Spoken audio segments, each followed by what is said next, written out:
Hello, and welcome to Red Rock Relationships, a podcast about communication. Let's unpack the relationships that we encounter in our daily lives and learn about what makes them tick. And now your host for Red Rock Relationships, Dr. James B. Stein. Oh, yeah. I can't believe we're back. It's so good to be back. And it's a delayed return because of, I don't want to say technical issues, but carpet and paint related issues made it so that we have a shortened season and that we're starting late. But we've got, I think, 5 great episodes and then possibly a 6th bonus episode this season about the love languages. That one should be good. That's a time and a place that we will get to later. For now, welcome back to Red Rock Relationships. I am your host, and last season we talked all about red flags in relationships, what counts as a red flag, what doesn't count as a red flag. It was fun, and I was like, I don't know what to talk about in the new season, but now I do. Why? We're going to talk about green flags in relationships. It makes perfect sense, and our first episode is about maybe the biggest green flag you can have in a relationship. We'll see. We're going to be talking about empathy today, and to help me do that is the wonderful, talented Dr. Mark Generous. Mark, it's so good to have you back on the show. Hey, it's good to be here. Heck yeah. Let's talk. Are you ready to get down and talk about empathy? Yeah, sure. Why not? Why not, right? All right. I'm ready to go. The first thing that I do with my students when we talk about empathy is we immediately distinguish it from similar but ultimately distinct concepts, specifically sympathy. I always like to begin with that conversation, and that's where I want to begin today. So I'll ask you real simple. What's the difference between empathy and sympathy? And then, like, as a follow-up, which we can get into after, what sort of like specific tools or skills must we consciously activate in order to become empathetic? Yeah. Oh, yeah. You know, whenever I teach this, I show the video by Dr. Brene Brown on the difference between sympathy and empathy. Mm-hmm. I know, depending on what discipline or class you're in, there might be different conceptualizations. I like to think of sympathy as just a general concern for somebody, you know, like, oh, that looks bad. Sorry you're going through that. Ooh, yikes. Whereas empathy is, I like to argue, more of you're actually trying to understand what the person's going through, maybe even trying to take that next step where you feel what they feel. I don't think sympathy necessarily gets there. Dr. Brown even says sympathy drives disconnection, whereas empathy drives connection. Pretty interesting concept. Sometimes too, when I think about like sympathy responses, they might be more relegated to like acquaintances or professional relationships where we're trying to maintain that boundary, not get too close. Like, oh, sorry, you're going through that. Yes. Okay. Get back to work. Go do what you need to do. Whereas empathy, I think that requires more patience. Maybe we save that for relationships that we're closer in, more intimate, where we want to invest that time and energy in. I think it would be really difficult to be empathic with every single person we encounter, but I think it's possible. I'm a hopeful person. I think that's possible. But today's world, where it's so busy with tons of distractions, hyper individualism, get more, I think that makes it a little bit harder to do. No, I think you make a really good point about like the human capacity, like much in the way that if we paid attention to every stimulus that we encountered, our brains would break. If we were empathetic with every single person who we encountered in every single interaction, like we would just melt down. It's impossible. It requires so much cognitive energy. But yeah, that video is so good at explaining it. I often think about like when it's empathy, you want to like put yourself in the shoes of the other person, to use a colloquialism. Right? Yeah. Whereas That's with whereas with sympathy, it's like, oh, I bought you a new pair of shoes. Right? They're your shoes, right? But with empathy, it's like, oh, we're going to share these shoes now. Yeah. You know, it's interesting that you said it would be impossible to be empathic with everybody. I think it is possible. I don't think the world in which we've kind of collectively created makes it possible, right? Because I mean, I was doing some delving into the literature before we started this, and I found that empathy rates, there's one study that found empathy rates have declined over the last couple decades. And I think that's really interesting. And I was reading, why might that be? Why might we be seeing declines in empathy rates. And one of the possibilities could be hyper individualism, increasing materialism and consumerism, this idea of I need to get for me, changing parenting methods, the digital echo chamber, living alone, social media. And so I do want to say, I think it's possible to be empathic with all people we meet. I don't think the world that we're living in makes it simple or easy for us. I think it definitely complicates a lot of things. It's not conducive to a naturally There empathetic you experience. go. Yeah. No, I totally Conducive. agree. I totally Yeah. agree. Especially if you want to get like evolutionary with it, the way that humans are like designed to operate in small groups, not within like a massive like technological ecosystem in the way that we currently have. It checks out. It makes sense to me. But we can still do it, right? We can still train ourselves to be skillful and empathetic. And I like that you brought up the idea of like optimism and like painting empathetic as something that people should strive to be. That kind of leads me into my next question, which is this idea that like people in general traditionally consider being empathetic a good thing. That's good. We want that, and it's viewed as a green flag. I notice, and this is just like my own experience, so correct me if you've experienced something different, but when people talk about themselves as being like an empath, it's kind of like a humble brag where they're like, well, I'm just so stressed out because I'm so empathetic with everybody. You know what I mean? Where it's like almost like putting the cart before the horse. What is it about empathy that makes it a green flag in the first place? Like, why is that something that we should be looking for in our close interpersonal relationships? Yeah. Well, I also delved into the literature on that, and I could not find any scientific evidence or the identity or personality characteristic of empath.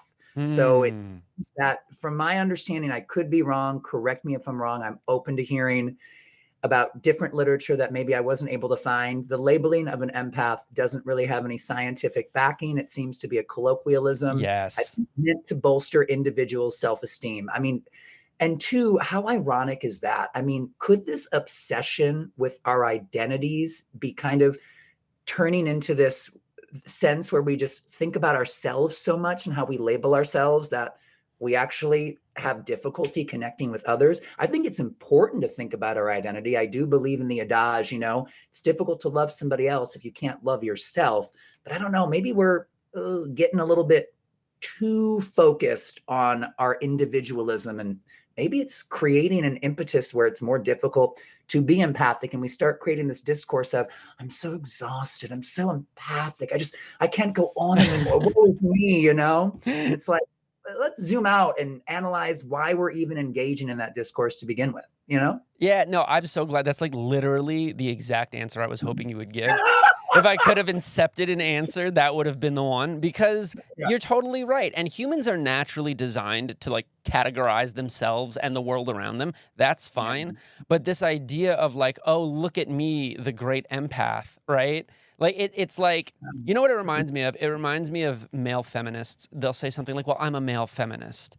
And it's like, okay, well, maybe we can just ever so gently tweak that wording. So instead of being like, well, I'm a male feminist, you could say, well, I'm a man who's looking to practice feminism, or I'm someone who's working toward being more empathetic. And what this does is it doesn't categorize. It makes it more of like to be statistical about it. It's like more of an interval scale, where now there's a continuum. It's a little bit more flexible, and it doesn't put all the pressure of the labeling. I don't know. What do you think? Well, what you're doing is you're going from a noun to a verb. Yeah. And if we're talking about skill-based, skills are verbs. There you So go. I think, again, this obsession with nouns and labeling ourselves, it does start to create more of a discourse of us versus them, which, as you mentioned earlier, might be evolutionary, forming small groups based on clusters and labels. This is us, that's them. But can we take that idea, not necessarily denigrate it, but take a look and say, how do we turn the noun into a verb? And can we teach people, okay, here are some things that we can start to do that might help enhance our connections with others through things like empathy, Yeah, and I think, you already mentioned some specific skills like being patient and like going out of your way to consider others, right? That Yeah. purposeful effort is hard. It costs us It cognitive is. energy, right? But two, oh my gosh. Okay, can I take a little tangent? Sure. Okay, so when I was at ASU, and Dr. Stein and I went to ASU together for our PhDs. We did. I got to work with Dr. Corey Floyd, and we did this study. Okay, I'm going to explain this as succinctly as I can. We looked at physician assistant students, and we took their spit and we analyzed their genetics, specifically a particular genetic polymorphism called the OXTR receptor gene. And so from their spit, we could analyze their gene of this oxytocin receptor gene.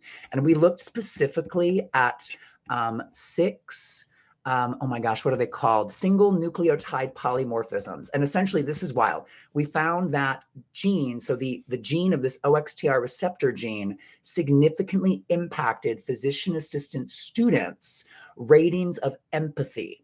So we had people like watch them in a clinical encounter, just interacting with a patient, a standardized patient. And then we had people code for their nonverbal behaviors, right? And so some of the things that we found pretty interesting, this gene, this OXTR receptor gene, was significantly related to the physician assistant students smiling, their facial expressiveness, their immediacy, so like getting close, making eye contact, and also their dominance. So essentially, people that are uptaking more oxytocin, that's that connection, that feel-good hormone. It's one of the feel-good hormones. The love drug. Yeah, this evidence seems to indicate, and also other evidence has indicated this, that if you have particular alleles on the single nucleotide polymorphism, you actually are more pro-social. You are more likely to smile, have facial pleasantness, be less dominant, less dominating of the conversation. If you have the risk alleles, you might not be as pro-social or inclined toward pro-social behavior. And so one of the things that we stressed was specifically for medical school, physician assistant students, doctors, there needs to be training on empathy behaviors like smiling, facing the person directly, leaning forward, not dominating the conversation, letting the patient talk, because we can see that there seems to be a genetic influence. It's a statistically significant relationship, but that doesn't mean that if you have the risk allele, you're not able to show empathy. Right. It just might mean that you need to go through specific training to learn, how do I train and rewire my brain to think about how my body should behave during an encounter? And that's just self-awareness, self-reflection, and trying to implement those skills in there. But it's interesting to think, wow, genetically, people might be more predisposed to communicate pro-socially, which might be considered empathically. Others might have a more difficult time with that. They might appear more cold or less empathic, less pro-social. I mean, how fascinating is that? No, it's so interesting, and it I'm reminds like what? at like that genetic, biological, evolutionary level. I always tell my students this: like you're so keen to bring up that this is something that, yeah, you may be less predisposed to it, but you can still train it. And this is why I always tell my students that these genetic evolutionary factors are distal in nature, and that the primary mechanisms that affect us are sociocultural. You know what I mean? The two work together, don't get me wrong, but I really try and stress like the skill building elements of empathy specifically. Nature and nurture, not nature or nurture. Right. False dichotomy. Can't have that.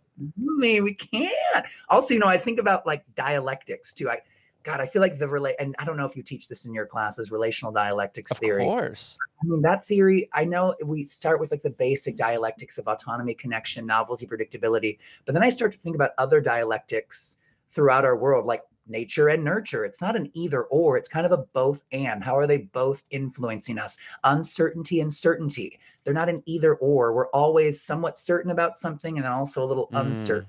Yeah, So maybe it's even a spectrum. It's a spectrum. Yeah. Really interesting. Speaking of spectrums, there are so many benefits to practicing empathy and striving toward being an empathetic person. And if we understand empathy as working on something like a spectrum, then by definition, there must also be drawbacks. What are some of those drawbacks of intending to be empathetic? Or like, what sort, maybe asked differently, what kind of self-care must we practice to strive toward empathy without like burning out? Like, what are the drawbacks and how can we navigate them?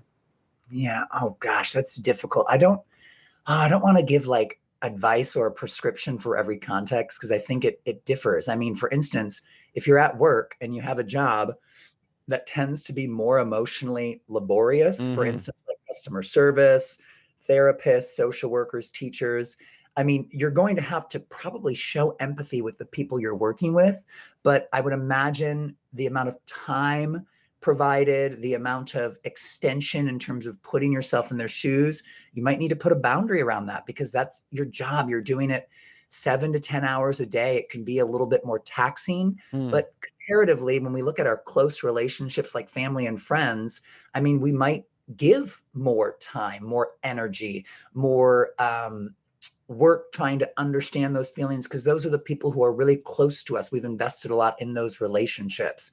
I don't know if this is making any sense. I guess I'm just trying to think about context and how much are we willing to extend ourselves in a particular context. And even as I say it, I'm like, gosh, that sounds so cold, doesn't it? Like in this world we've created, we are so hyper individualistic. We have to like put boundaries around everything. But I think if I think about trying to live in this current world and be okay, I think boundaries might be somewhat necessary, specifically at places like work. Oh yeah, man. You gotta protect And your peace. Yeah, I that's like my mantra now. You gotta protect your peace. You know what I yeah, mean? So like empathy is one of those skills that costs us a lot of cognitive money from our mental piggy bank. Like, right? It is a labor, right? No, yeah, but it's like yeah. it's Great laborious. metaphor. Great metaphor. My Thank you. cognitive piggy My bank. I'm like, cognitive piggy what bank. kind of change I got going on in here? Can I give you a smile today? That's what I'm saying. Oh my I pull God. out a nickel and that's my smile. But like, if you just went through a really rough breakup and you need to like reach out and talk to somebody for an hour and a half, that's going to cost me more than just a nickel. That's going to be several quarters, And so herein, I think is where we find one of the main drawbacks is that you need to prioritize when and where and with whom you are empathetic. And unfortunately, like, we all have a limit, right? We all have a threshold. We can try to be empathetic with everyone, everywhere, but then we might forget ourselves. Or we might, in trying to be empathetic with our coworkers and our friends, we might neglect our partner.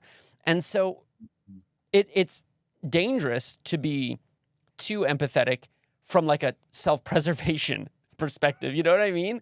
I get your line of logic. I do. I do. I think, can I tell you, I think my whole life I've had like rose-colored glasses, just like such a hopeful optimist in the sense of I keep going back. Like, I think the reason we have this discourse is because the current iteration of the world, I keep saying we are Mm, more materialistic than ever. We consume more than ever. We are hyper individualistic. We fixate on ourselves and our identities. I think that is what lends itself to this conversation of protecting ourselves peace. And I know, and I understand why. I'm not trying to denigrate that. I'm just trying to zoom out and be like, why is it that we can't just look out for everybody and try to create this collective good? I know why we cannot, but I ask, like, is it possible to start moving in that direction and kind of think, wow, can we walk past somebody who's crying and stop what we're doing with our day and be like, I'm okay, I can be late to work and help this person out? mm, I think currently, no, we don't think that way. We're like, yeah, that person's crying and they're struggling, but like, I have to go and make money so I can yeah. live. Which I would not fault somebody for making that decision. I get that. I think just the rose-colored glasses, the hopeful optimist, I'm like, yeah, forget work. Psh, what are you going to do? Sit in a meeting that doesn't matter? Go help that person that's struggling. You Yeah. know?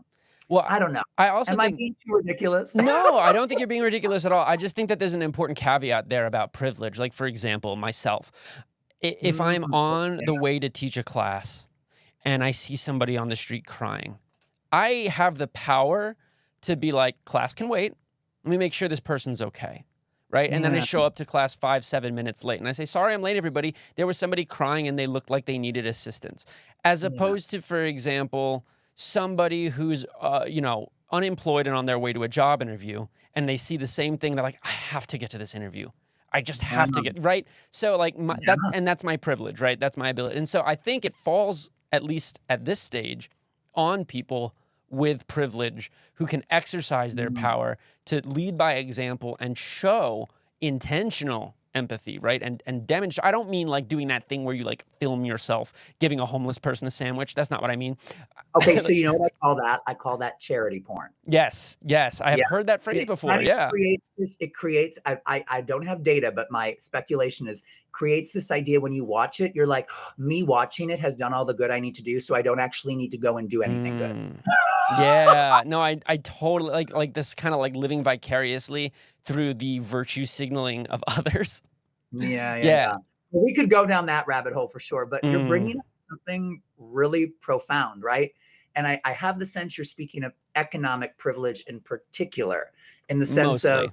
maybe economic privilege gives us more free time. And so, therefore, with free time, we can engage in more empathy with other people. We have more cognitive space because we're not stressed out Mhm. about other things that might be caused by economic uncertainties. That's a really interesting question Yeah. No, I think, because and again, to me, it's like the prioritization, right? Like, not to get like Maslowian with it. I don't know if yeah, Maslowian is a word. Maslow. What need are we looking at Yeah, today? yeah, and I don't know how well that triangle stands in 2024 given the current Mm, environment. But the point that I'm trying to make is like, yeah, when you have that financial security and you have power, you have more agency, right? And so with mm. that comes responsibility. And for Yep. me, yeah, I would feel comfortable delaying or even canceling class if it meant helping a person in serious distress. Yeah, yeah. Because so, and I know I'm looking at the time and I'm like, ooh, there is something I did want to add because we're talking about this cognitive piggy bank and kind of getting into almost like a social exchange idea of empathy in our relationships. Something I think about too is just as human beings, utilizing these empathy skills, or even I would just argue, zooming out even more, the pro social communication skills, making sure you face people directly. You're monitoring how much you're talking during a conversation. If you're talking more than 50%, you might be dominating the conversation. That's not great for connection. Yeah. It just doing these little things. I think we can build closer relationships in our world. So maybe when we have to reach out and get support from people, we don't only have just one person to go to. We have lots of people to go to. We have a collection of friends. We have family members, maybe romantic partners, right?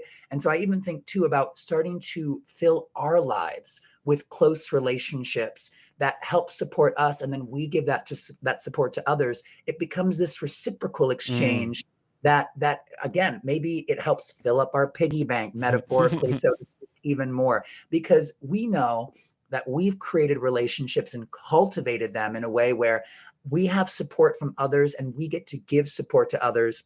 It's that constant practice, flexing that pro-social muscle. I think we'll start to find we just do it naturally. That's the idea, right? You create a norm, right? You create like a schema for it, and then you just Oh, I carve love that channel that. out. You just carve it Yeah. out and carve it out, and then it's normal. All right. Yeah. In the remaining couple of minutes, you mentioned something really important, which was intentionally avoiding the tendency to dominate a conversation. I believe that that is one really easy to recognize sign that someone is trying to practice empathy. Do you have any other telltale signs of someone who's aiming to practice empathy for someone, for example, like on a first date? What are a couple of those little behaviors that we might look for? Yeah. Oh, gosh, that's so interesting. So, in addition to not trying to dominate the conversation, and if this is a tight tension, right? Asking questions, Mm, so answering questions. Like you can't just expect somebody to disclose the whole time and you give nothing. Like really trying to reach that nice reciprocity. I think a lot of it is also nonverbal. So for instance, facing somebody directly with an open body orientation, don't close yourself off and like look away. I mean, facing somebody directly, leaning in, facial pleasantness, monitor your reactions. If somebody's telling you something and you start going like this, that is not great. Just facial, like, yeah, I'm here for you. yeah. Like, thank you. Thank you for sharing this with me. I'm not judging you. I'm not necessarily reacting in any particular way. I'm listening to you without judgment. I'm not trying to place a judgment on this. I'm just listening. And this is the key. I'm listening to understand. I'm not listening to criticize. I'm not listening to evaluate. I'm not listening to give advice. If you want that, I will offer it. Mm. But I think a lot of times people don't want that. I'm listening to understand. And you can explicitly ask people, what's the purpose of this conversation? Do you want advice or do you just want an ear? Yeah. What are you looking for right now? Before we go, one piece of advice that you gave me many years ago that I always tell my students is to, in the morning, walk up to the mirror and make faces at yourself in the mirror. Feel how your face feels when you make those expressions and get used to it so you can implement it in the real world. Wow, I'm so wise. I still do it to this day. Well, listen, Mark, thank you so much for joining us, as always. We are moving forward. We'll be talking about compassion next time, which is adjacent to, but ultimately distinct from empathy. Dr. Sherwani will be there to help us do that. In the meantime, have a good fall break. Bye. You've been listening to Red Rock Relationships, a podcast about communication. Thank you so much for giving us some of your time. If you'd like to be on the show or have questions for us, please send us an email to redrockrelationships@gmail.com. You can also find us on Facebook, Instagram, Twitter, Spotify, or wherever you listen to your podcasts. Just search Red Rock Relationships. Thank you again. And remember, it all begins with good communication. This has been a production from a podcast studio.